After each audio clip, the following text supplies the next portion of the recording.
Hello and welcome to another episode of the AutoTrader Podcast. My name is Wandile Sishi and I'm joined by George Mienie. Like every week on this beautiful week. How are you, say George? that like it's a bad thing. No, I'm actually excited for this week because we're going into my favorite racing calendar weekend of the year, which is Azerbaijan, Baku. Baku. Yeah. Okay, so is Baku a fast or slow track? It's a fast, very, very fast. Okay, so very, very fast street track as well. A fast street track, lots of straights. Yeah. One long straight where you can go 340 Ks. Ooh, okay, so the Mercedes should lose. The Mercedes, they're not fast enough. yeah, look, we're not gonna be competitive, but I think I have dreams. And I want to stand by my dreams. I think we're gonna do okay. Red Bulls are probably gonna do the best though. For sure. I don't mind if George wins, as long as Hamilton doesn't. Hamilton lost last year. That's the race when Hamilton did that whole, everyone did I think it was the last lap, and we had to do a reset, and he decided to not brake, and he went forward. And at that point, Max had actually crashed out. So hopefully there's redemption this year. I think the Ferraris are going to win this one.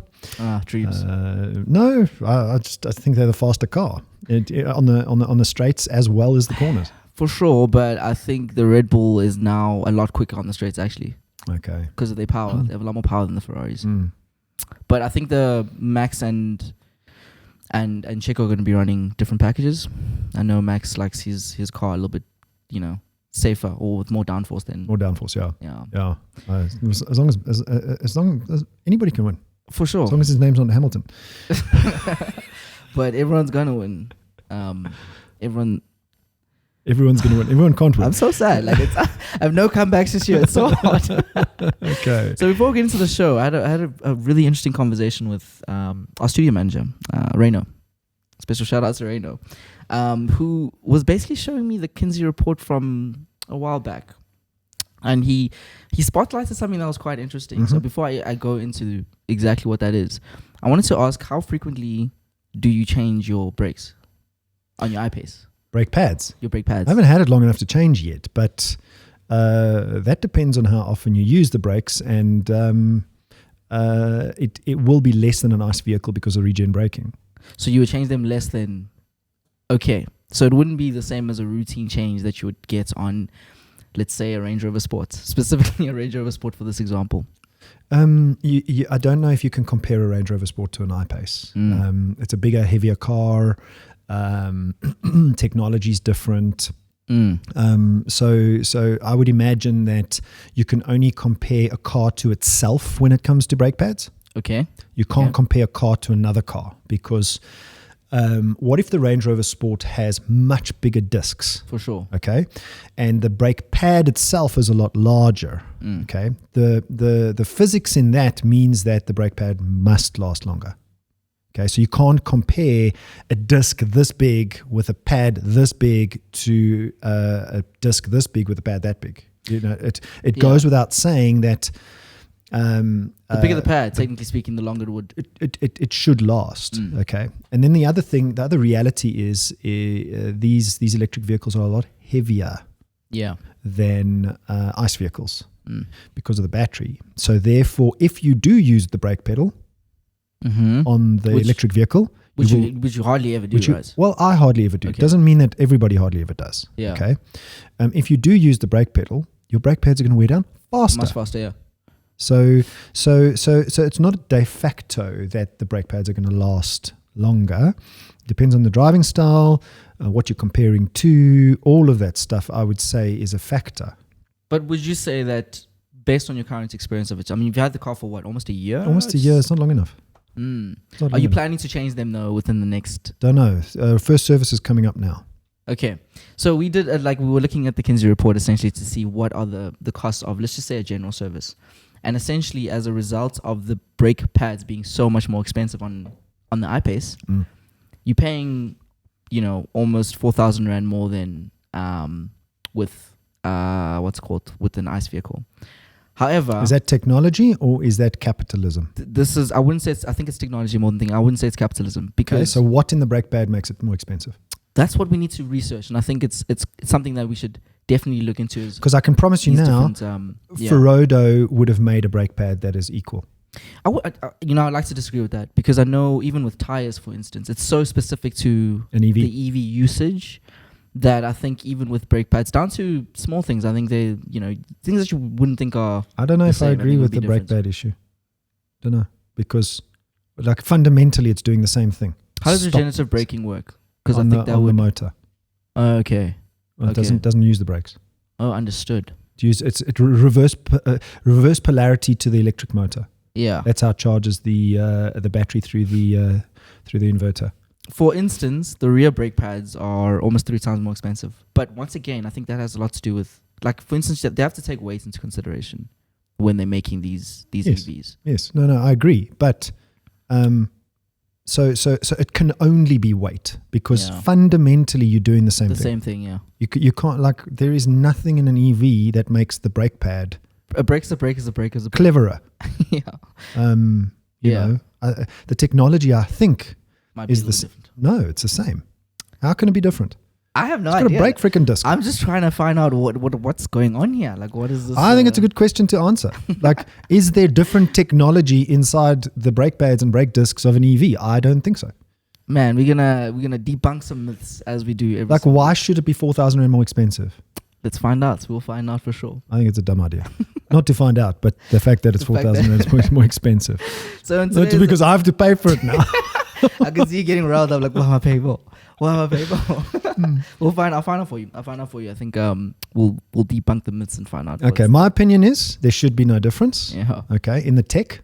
Unless they're like super, like a lot bigger, or Is there a silicon chip inside the brake pad? maybe. I don't know what the reason is. I don't Like, know. are they clever or something?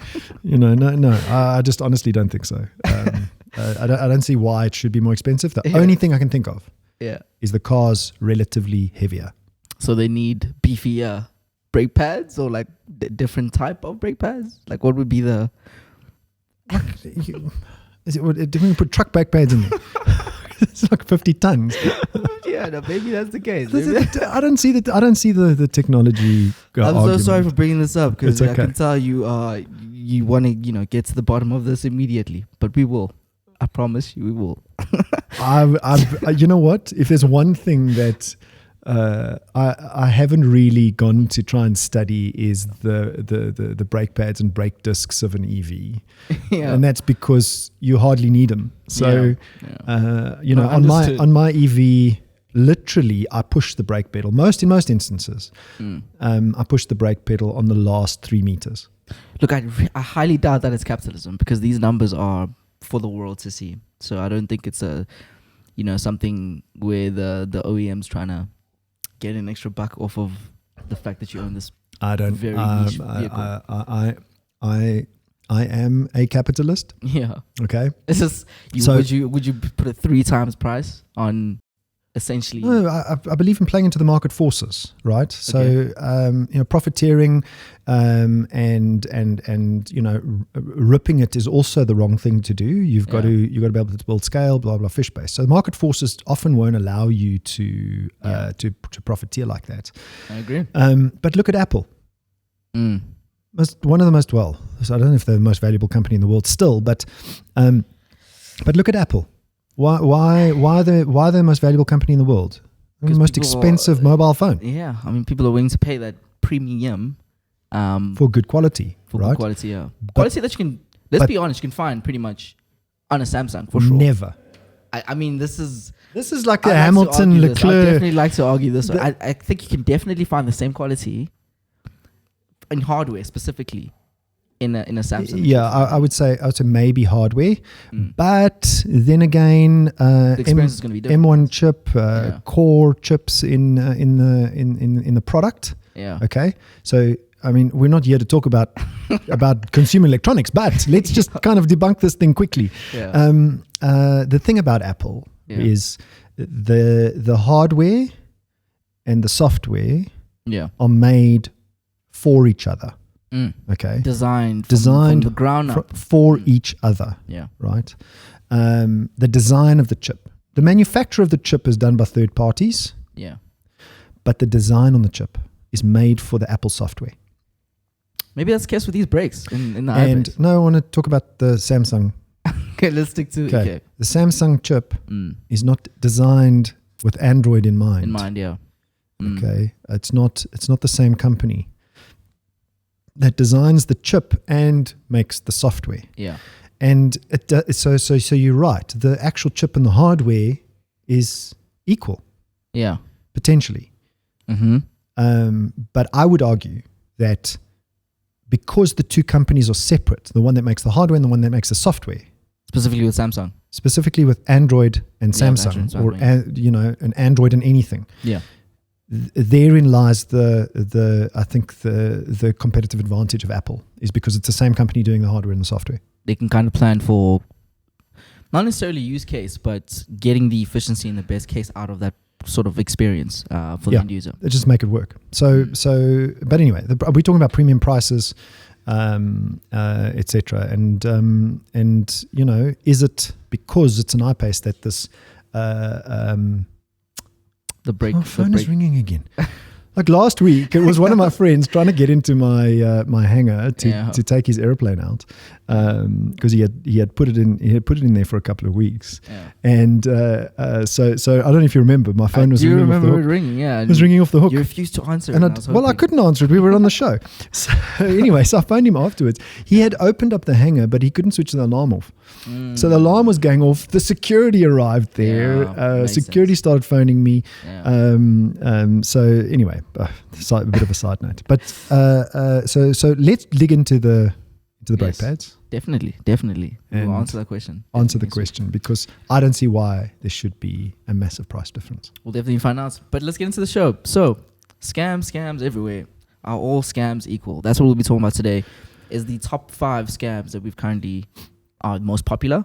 And I think as AutoTrader, it's our job to make sure that car shoppers in the country know how to avoid them, what they are, and how they work. So we're talking about car scams, yeah. Car scams, yes. So before I get into this is like how Hamilton wins. By being the best. But that's for another day.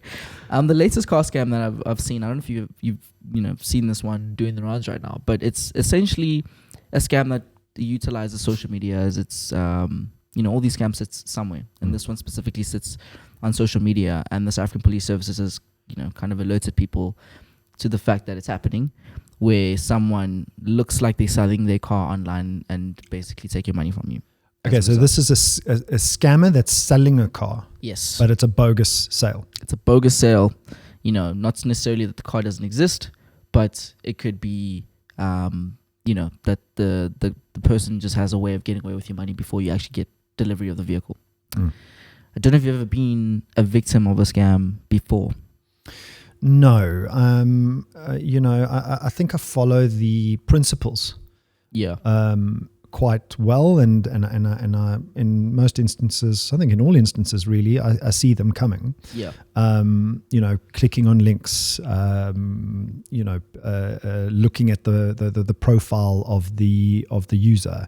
There's a lot of intuitive things you can pick up whether it's a scammer or not.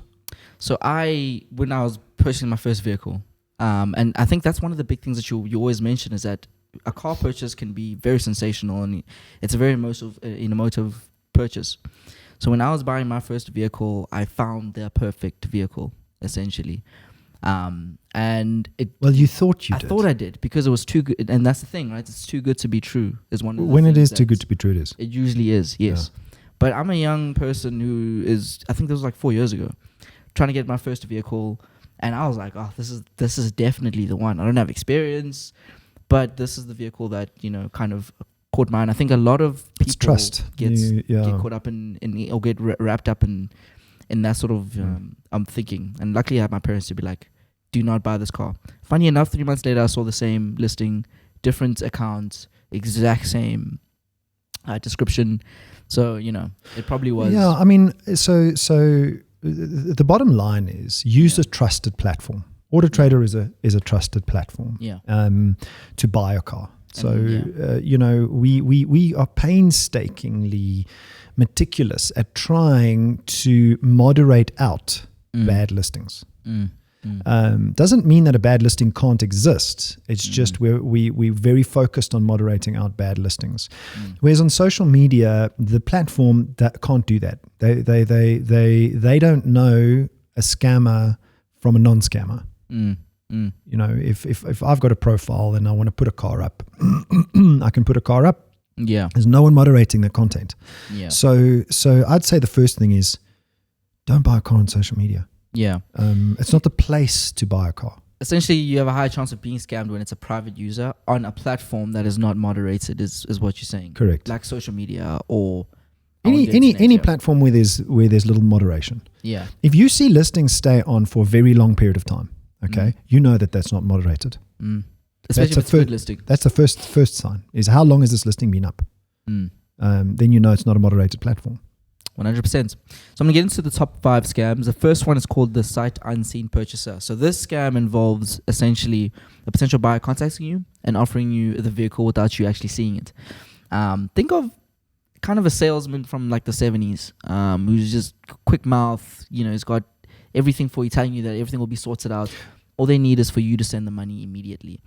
So more than not, still. So this is me trying to sell my car. So what do? I put it on a platform like AutoTrader. You the scam in this scenario. You put it up on a social media platform, and you basically try and get the purchaser to call you using, you know, whatever your use is. Okay. So the seller is the scammer. The seller is the scammer in this instance, and essentially they're trying to get you to quickly give off the money without you even seeing the vehicle or even a deposit. Yes. So speed of payment because the car is going to go tomorrow. Don't believe that nonsense. Exactly. So, you know, there's a few things that you can do to avoid this. I think the main important thing with this scam is make sure you see the vehicle. Yeah, come to AutoTrader. Yeah. I mean, like I can't. You know what? Even if I didn't work here, I would have the same opinion. Moderated platform. Yeah. Like that's the first thing. Yeah, 100%. So you're saying that on AutoTrader, even if you see a private seller, at some point be involved in making sure that it is moderated. It goes through our moderation team. Every listing goes through our moderation team in some way, shape, or form. Yeah. They've slipped through. I can't say that they haven't. They've slipped through, but in most instances we've caught it. So whereas you can't do that on social media. So what does this scammer do? Puts up a car,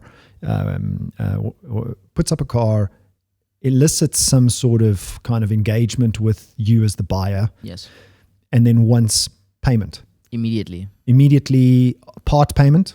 Part payments could be part payment, could be full payments. To secure the car? Yes. Yeah. And in the scenario that we gave earlier, it was pretty much the exact same thing, where the buyer had not seen the vehicle, but they got riled up in this, you know, in the niceties of in the emotion of it. Exactly. Yeah. And they, you know, let off with all the money. Okay, the second car scam we're going to be speaking about is, let's go the fake depositor. So this scam involves the scammer sending you a proof of payment, as well as making. So this is now the other way around. This is me selling my car. Correct. Okay, as a proper seller. Yes. So let's say the buyer would be sending you a proof of payments, and you know it looks kind of, you know, fake proof of payment. Fake, yeah. And it looks really legit.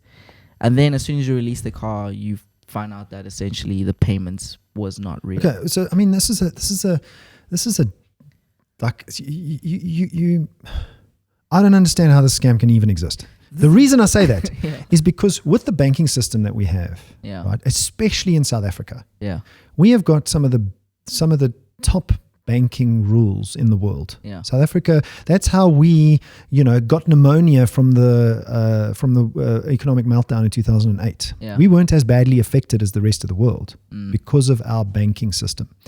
The banks talk to each other, right, in South Africa, which they should do all over the world more regularly. And until that payment has cleared your bank account, no proof of payment stands up. This is one of the top 5 ones. So, you know, it's as much as you think it should never happen, it happens quite frequently. Yeah, but I mean, I don't understand that. It's one that is easily avoidable. It's easily avoidable. You've got access to your own bank account. Log in, make sure the payment's cleared. If you have to, phone the bank. Say, is this payment cleared? Yeah. Did you ever watch the Netflix special, The Tinder Swindler? No. Okay, well, it's a similar thing. Similar modus. Similar, exactly. Where a proof of payment has been sent through and you almost send, you know, a full amount as a,